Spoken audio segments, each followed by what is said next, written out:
over caution. Some people never will have much. They're too cautious. Now, you can also be too reckless, but you can also be too cautious. This is called the timid approach to life. I used to say, what if this happens? It's called the language of the poor. What if this happens? And on top of that, if this was to happen, look at the fix I'd be in. I better not try. To not make a decision also has a cost. And sometimes the cost of not making a decision is far worse than the cost of making a decision, even if the decision is risky. And so one of the things you can derive from that, and this is very useful, I think, is that you're screwed no matter what you do. So then you think, okay, well, I'm trying to make this decision. I'm going to go try to do something difficult. And isn't that terrifying? And you think, yeah, but wait a minute. What's really terrifying is not doing it. Fear, ladies and gentlemen, can hold you back from doing something that you know within yourself that you're capable of doing, but it will paralyze you.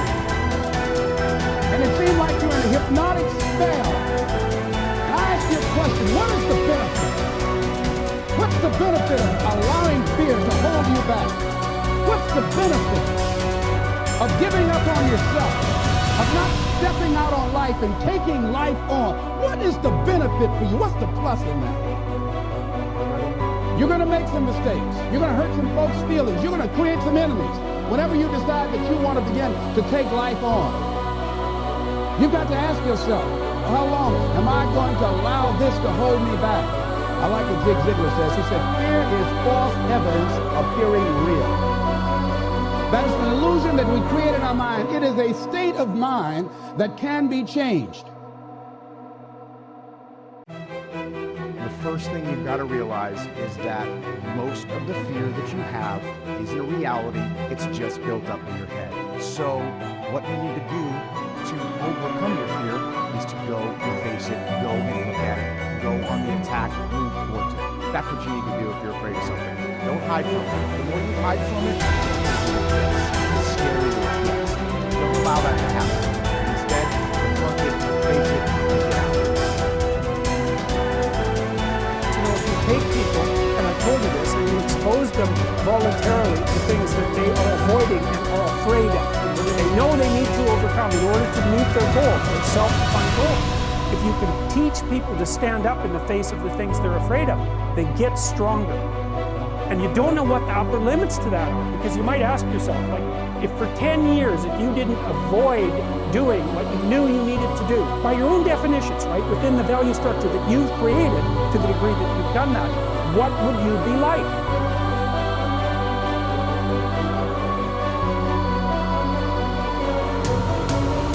There is nothing that can resist the force of perseverance. The way ahead of all of us is not clear sailing, but all hard passages can be bridged if you just think they can and concentrate on how to do it. But if you think the obstacles are unsurmountable, you will not, of course, try, and even if you do, it will be in only a half-hearted way, a way that accomplishes nothing. Many men will not begin an undertaking unless they feel sure they will succeed in it. What a mistake! This would be right if we were sure of what we could and could not do. But who knows? There may be an obstruction there now that might not be there next week. There may not be an obstruction there now that will be there next week. The trouble with most persons is that just as soon as they see their way blocked, they lose courage. They forget that usually there is a way around the difficulty. It's up to you to find it. If you tackle something with little effort, when the conditions call for a big effort, you will of course not win. Tackle everything with the feeling that you will utilize all the power within you to make it a success. This is the kind of concentrated effort that succeeds. Most people are beaten before they start. They think they are going to encounter obstacles, and they look for them instead of for means to overcome them. The result is that they increase their obstacles instead of diminishing them. Have you ever undertaken something that you thought would be hard, but afterwards found it to be easy? That is the way a great many times. The things that look difficult in advance turn out to be easy of conquest when once encountered. So start out on your journey with the idea that the road is going to be clear for you, and that if it is not, you will clear the way. All men that have amounted to anything have cleared their way, and they did not have the assistance that you will have today. The one great keynote of success is to do whatever you have decided on. Don't be turned from your path, but resolve that you are going to accomplish what you set out to do. Don't be frightened at a few rebuffs, for they cannot stop the man that is determined, the man that knows in his heart that success is only bought by tremendous resolution, by concentrated and wholehearted effort. He who has a firm will, says Goethe, molds the world to himself. People do not lack strength, says Victor Hugo. They lack will. It is not so much skill that wins victories, as it is activity and great determination. There is no such thing as failure for the man that does his best. No matter what you may be working at the present time, don't let this make you lose courage. The tides are continually changing, and tomorrow or some other day, they will turn to your advantage if you are a willing and are an ambitious worker. There is nothing that develops you and increases your courage like work. If it were not for work, how monotonous life would at last become? So I say to the man that wants to advance, don't look upon your present position as your permanent one.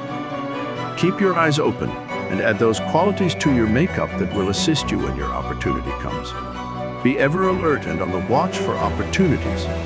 Remember, we attract what we set our minds on. If we look for opportunities, we find them. If you are the man you should be, someone is looking for you to fill a responsible position.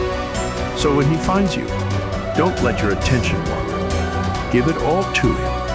Show that you can concentrate your powers, that you have the makeup of a real man. Show no signs of fear, uncertainty, or doubt. The man that is sure of himself is bound to get to the front. No circumstances can prevent him.